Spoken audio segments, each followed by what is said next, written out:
අපි දැන් බලමු Panasonic TV එකේ අපි කොහොමද ඩෙමෝ වීඩියෝ එක ප්ලේ කරන්න කියලා. මේකෙත් ඔයගොල්ලෝ කරන්න ඕනේ මුලින්ම ඩෑෂ්බෝඩ් එකට යන්න ඕනේ. ඩෑෂ්බෝඩ් එකේ settings වලට ගියා. settings වලට ගියලා මේකෙත් ඔයගොල්ලන්ට system කියන option එකට යන්න ඕනේ.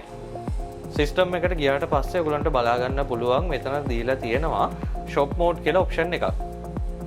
shop mode එකේ ඔයගොල්ලන්ට පේනවා ඇති home mode සහ ඊට අමතරව තව shop කියන එකක් select කරන්න දීලා තියෙනවා. මේකේ පටන් ගද්දී home mode එකේ තමයි මේක select වෙලා තියෙන්නේ.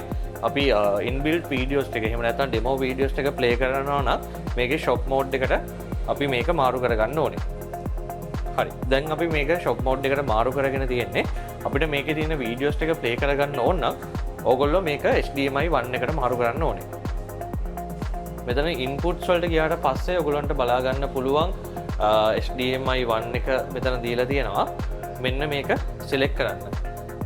මේකෙදි කියන්න ඕන කාරණයක් තියෙනවා Panasonic සමහරක් models වල HDMI එක දුන්නට පස්සේ මුලින්ම ගොඩක් වෙලාවට මේ screen save එක තමයි යන්නේ. screen save එකේ එතකොට ඔයගොල්ලන්ට බලා ගන්න පුළුවන් තව මෙතන මේකත් එක්ක තව images ටිකක් යයි.